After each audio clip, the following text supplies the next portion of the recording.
Hey Flip Nation, it's Flip Man here. So Airbnb number 6 coming at you. Just here today walking through the Sky Harbor number 2 Airbnb. So we have one right down the street. This one we're just getting an idea of decor and furniture. So the flow has to go, and sometimes you just gotta figure out where to put all the furniture and all that. And the way they built this one, we're still struggling a little bit with the couch and the TVs, but we'll definitely get it figured out. Our budget is going to be around $5,000 on this for all our furniture and decor. We got our kitchen table here. We got a couple bar stools over there. We're going to put some handles and knobs on the kitchen cabinets. This one has been completely renovated, so we don't need to spend any money on that. 2 bedrooms, 1 bath. You got your own laundry room here, so we'll need to pick up a washer dryer. This will be our supply closet here. We always have an area for the house cleaning staff to have all their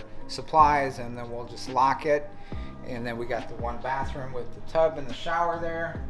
Looks pretty nice. They got the grays, which I like, and it's a 2 bedroom, so we'll have a king bedroom or king mattress in this room. And then the other one will have a queen, and be up and running in no time. So we're closing next week, and we have almost everything, like I said. So about a week after, we'll be launching this one, Airbnb number 6 out of 10 this year.